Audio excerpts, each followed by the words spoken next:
Meeting ex for the first time in 20 years. I'm not sure if this is the right place for this post. I was at a community yard sale when a woman came up and started talking to me. It was my ex-wife. We had divorced more than 35 years ago and I hadn't seen her in over 20. This was the woman I met, fell in love with, exchanged vows to, and promised to remain with for the rest of my life. Slept beside for 8 years, the mother of my children.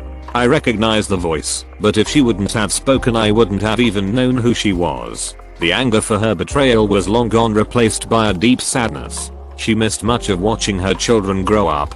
She's not part of family get-togethers. She'll never have a secure retirement and no one to take care of her in the old age that is rapidly approaching for her. I wanted to ask her for what? Why? Did she think it was worth it? Her and the app lasted less than a year. We never really talked after I found out about her affair. I wonder if people ever think about what their affair can lead to, the pain it causes, the broken families. I survived, remarried, raised my children.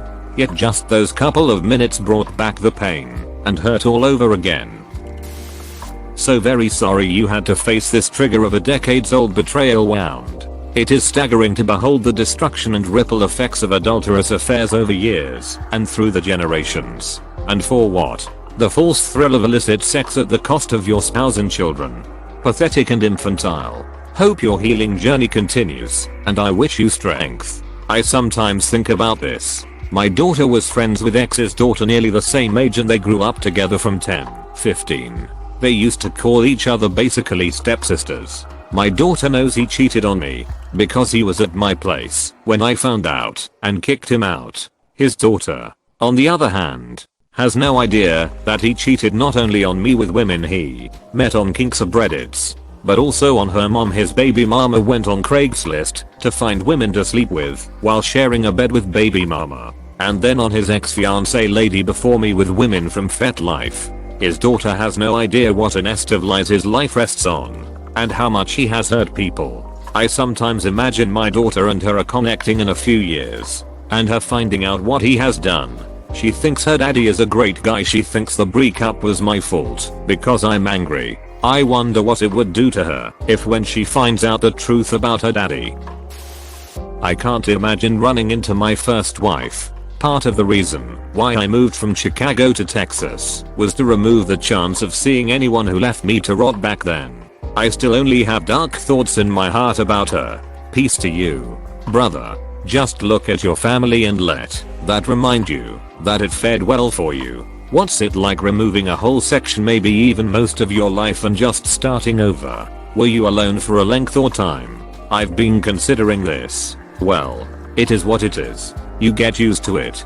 It becomes normal. Yeah, I've had some serious alone time, but I've made very good friends over the years. The ones that I'm closest to, I treat them like family because that's what they are to me. The nice thing, I got to choose the family I have now. They're the best people. Letting go of my family and a lot of friends from when I was a younger man did not mean that I had to live as a hermit. I laid down my roots in Texas and I'm glad I did it. It's not to say that I don't sometimes miss somebody. One of the issues I'm tackling in therapy now is, do I want to try and reconcile with my sister, and should I?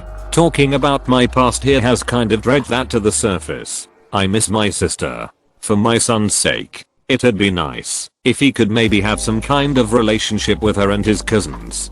But at the end of the day, I may be a stubborn twat, but I do miss them. Some people you need to cut out of your life. You have to. Sometimes they're family. If it's what you feel you need to do, then do it. I feel you on the sadness. 2 years on, and I just have a hidden sadness within me about it all. Even though I'm in a better place in life and have made new friends and am doing new things, I'm over the shock and the grief of it all. But still there's an undercurrent of sadness. My ex-wife and her app, who was meant to be her soulmate, lasted all of a couple of months, and then she moved on immediately with some other guy. Wow. Just wow. 35 years ago I had to decide whether or not to divorce my cheating wife. I did not. I often wondered how my life might have turned out differently if I had divorced her. I think it would have been horrible for her. None of her apps there were multiple wanted her long term.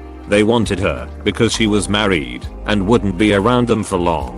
I did my wife a huge favor by keeping her. She is well aware of that. To this day she tells me how grateful she is. Cheating can really duck up the rest of your life. I hope she got help. Often cheating with multiple partners is a sign of clinical depression. I'm glad it worked for you. A divorce is not always the best answer. I truly loved my wife and didn't want a divorce, but she never wanted to save it. As you know, it takes two people to make a marriage to work, but only one to destroy it. It seemed like each person she was with was worse than the one before. I remarried after 3 years, and I'm still married to my wife. It was her second marriage too. Her husband was the cheater. My ex never remarried. My second wife's mother told me if I ever wrote her autobiography I would need to claim it as fiction, because no one would believe it. She saw some of it with her own eyes and couldn't believe it even then.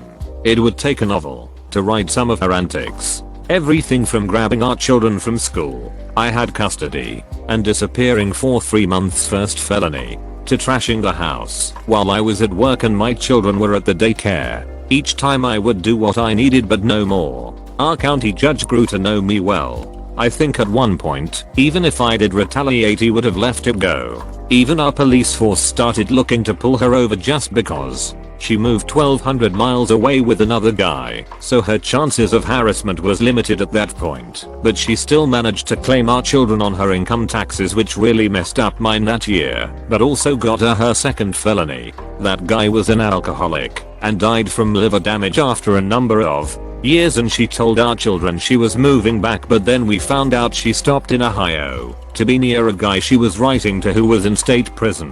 20 to life for attempted murder. I really wish I was making this up, but I'm not. LOL, see what you missed by staying with your wife. It's funny now, but it sure wasn't at the time.